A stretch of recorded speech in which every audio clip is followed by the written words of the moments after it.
네, 안녕하세요. 미국 주식 멘탈 케어하기 멘탈이 전부다입니다. 네, 미국의 새로운 대통령인 바이든 대통령 취임 이후에 첫 시장 오픈이었던 오늘 시장은 생각보다 잠잠했습니다.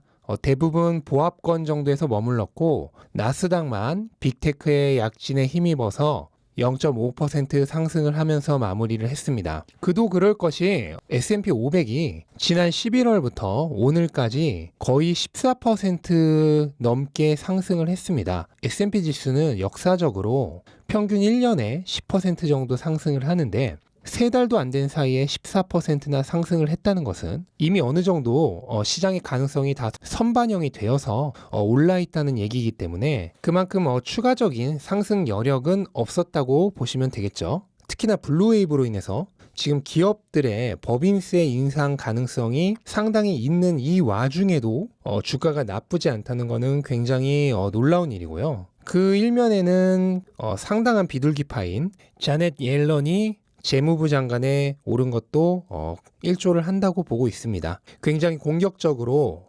재정정책을 펼칠 것으로 기대되고 있기 때문에 시장에 그만큼 돈이 더 풀릴 수 있다는 그런 기대감이 있는 거죠. 오늘 빅테크들은 전반적으로 좋았고 특히 애플은 오늘 3% 넘게 상승을 하면서 139.67달러라는 역사적 고점을 찍었고요. 다만 저항선에 걸려서 윗꼬리를 남기면서 밀려 내려온 모양입니다. 이거는 특별한 이유가 있다기보다 그냥 저항선에서 매도 물량을 만나서 가격이 내려온 거라고 보시면 됩니다. 엔비디아도 오늘 4% 가까이 상승을 하면서 굉장히 강한 모습을 보여줬고 오늘 인텔이 호실적을 발표할 것으로 기대가 되면서 반도체 관련주들이 전반적으로 다 좋았습니다. AMD도 3% 넘게 상승을 했고 엔비디아도 같이 상승을 한 거고요. 이유는 당연히 인텔이 실적이 좋다는 거는 같은 반도체 업종 안에 있는 AMD나 엔비디아도 실적이 좋을 것으로 기대가 되는 거죠.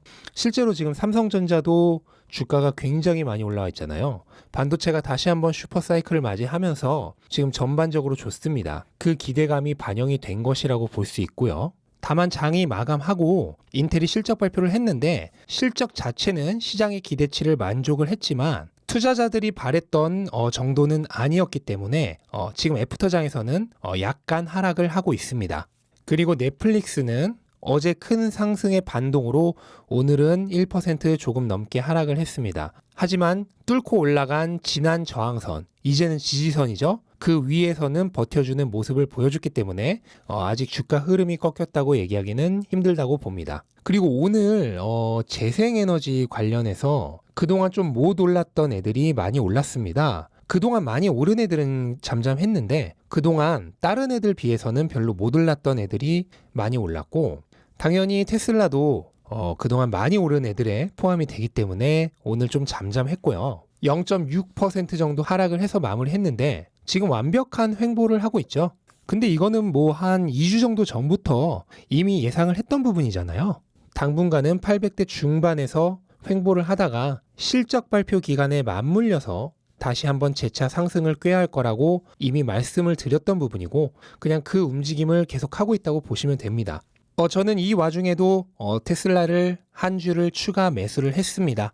그래서 총 392주가 됐고요. 이번 주에만 무려 5주를 샀네요. 테슬라는 뭐 지속적으로 계속해서 돈센 강사를 할 예정입니다. 그리고 오늘 비트코인이 10% 넘게 하락을 하면서 굉장히 안 좋았는데 최근 테슬라의 횡보가 비트코인의 요즘 안 좋은 분위기가 영향을 준다는 좀 근거 없는 얘기들이 굉장히 많이 나오고 있습니다. 뭐냐면 테슬라와 비트코인이 최근 주가 움직임이 굉장히 비슷했다는 얘기예요. 그냥 얼핏 보기에는 비슷해 보이는데요. 실제로 세세하게 들여다보면 전혀 같지가 않습니다. 테슬라는 9월부터 11월 15일 정도까지 횡보를 하다가 그 이후에 급격하게 올랐고 비트코인은 그 기간 동안에도 지속적으로 우상향을 하다가 거의 한 달 뒤인 12월 11일 정도부터 급격하게 올랐습니다. 그리고 최근 움직임도 테슬라는 횡보를 하고 있지만 비트코인은 하락을 하고 있고 전반적인 모양새가 조금도 비슷하지 않아요.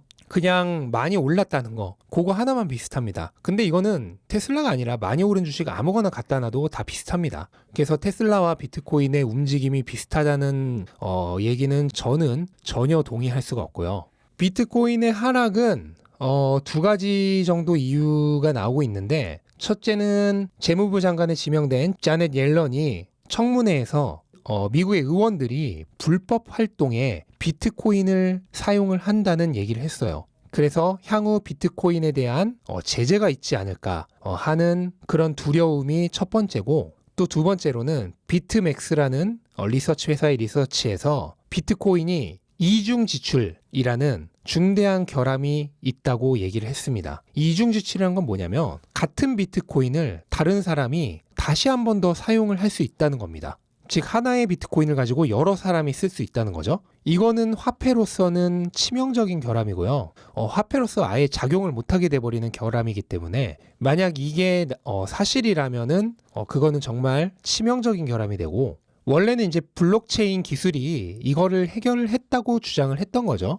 그런데 최근에 이중 지출 가능성에 대한 의혹이 불거지고 있고, 그로 인해 하락을 하고 있습니다. 저는 뭐 암호화폐에 대해서, 블록체인에 대해서 잘 모르기 때문에 뭐 그게 기술적으로 사실인지 아닌지는 알 수가 없고요. 다만 최근에 그 의혹이 불거져서 비트코인에 조금 안 좋은 영향을 주고 있다. 그 정도로만 알아두시면 되겠습니다. 네, 그리고 오늘 바이오주들이 전반적으로 안 좋았는데, 제가 원래 노려보고 있던 크리스퍼 캐스9 기술 관련된 세 개 회사, 크리스퍼 테라퓨틱스, 인텔리아 테라퓨틱스, 에디타스 메디신, 이 회사들이 오늘 주가가 굉장히 많이 조정을 받아서 우선적으로 오늘 소량 진입을 했습니다. 제가 이거를 미리 말씀을 안 드린 거는, 일단은 종가 부근에서 큰 조정을 확인을 하고 들어간 이유도 있고요. 또 무작정 그냥 아무 생각 없이 따라 들어오시는 분이 있을까봐 매수하기 전까지 말씀을 안 드린 겁니다. 일단은 넷플릭스의 경우와는 완전히 다릅니다. 넷플릭스는 그냥 철저하게 지지선 부근에서 확률에 의거해서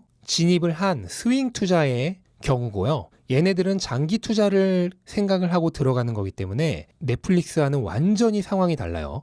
크리스퍼 캐스9 기술 관련된 기업들은 앞으로 향후 최소 5년간은 돈을 못 버는 애들이에요. 5년간 돈을 못 번다는 얘기는 정말 최소로 봐도 5년에서 10년 정도 장기적으로 생각을 하고 진입을 해야 되는 애들입니다. 그래서 주가가 오늘 크게 조정을 받았지만 앞으로 더 크게 조정을 받을 가능성이 있어요. 저는 반토막도 충분히 가능하다고 생각을 합니다. 근데 만약에 앞으로 주가가 계속 내려간다면 저는 좋습니다. 왜냐하면 테슬라를 떠올리면 돼요. 테슬라는 지금 사는 대로 가격이 계속 올라가잖아요.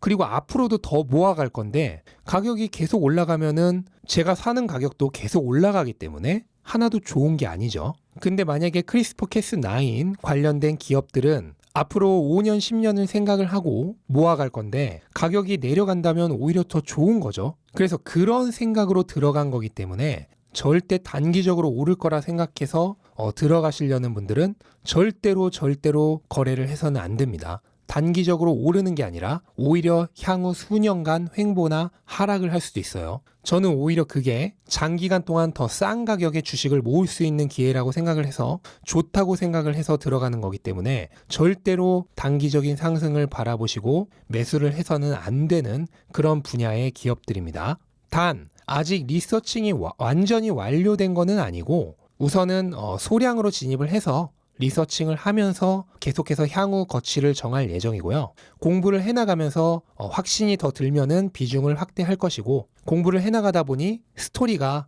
내가 처음에 생각했던 거랑 좀 많이 다르다 싶으면은 매도를 할 가능성도 있습니다. 오늘 매수를 한 이유는 크리스퍼를 제외한 나머지 두 기업이 가격이 많이 조정을 받았기 때문에 들어갈 만한 가격이다 생각을 해서 들어간 거고, 얘네는 매수를 할 거면 3인방을 같이 다 매수를 하는 게 좋다고 얘기했죠. 그래서 그런 의미에서 세 개 기업 모두 매수를 한 거고요. 들어간 비율은 금액상으로 한 3대 1대 1 정도의 비율로 들어갔고, 현재 가격 자체도 뭐 3대 1대 1 정도기 때문에 수량을 비슷하게 들어가면 실질적으로 뭐 그냥 알아서 자동으로 3대 1대 1 정도가 됩니다. 여기서 3대 1대 1이라는 비율은 이 기업들의 시가총액에 맞춰서 들어가는 거예요. 에디터스랑 인텔리아는 시가총액이 비슷하고요. 크리스퍼가 나머지 두 기업보다 시가총액이 3배 정도 되기 때문에 그냥 그 시가총액에 맞춰서 3대 1대 1 비율 정도로 진입을 한 겁니다. 이 기업들 관련된 리서칭 영상은 조만간 올라갈 예정이고요. 앞으로도 리서칭하는 과정에 따라서 추가적인 내용들을 지속적으로 올리도록 하겠습니다. 네, 이렇게 또 한 바퀴 둘러봤고요. 뭐 오늘은 큰 이슈가 없었고 다음 주에 이제 큰 기업들 실적 발표할 때까지는 아마 전반적으로 이런 분위기가 아닐까 생각을 합니다. 그리고 다음 주에 이제 본격적인 실적 시즌이 시작이 되면서 무언가 또 큰 지각 변동이 있지 않을까 생각을 합니다. 내 영상 끝까지 시청해 주셔서 감사드리고요. 영상 도움이 되셨다면 구독과 좋아요 꼭 부탁드리도록 하겠습니다. 오늘도 좋은 하루 되시기 바랍니다. 감사합니다.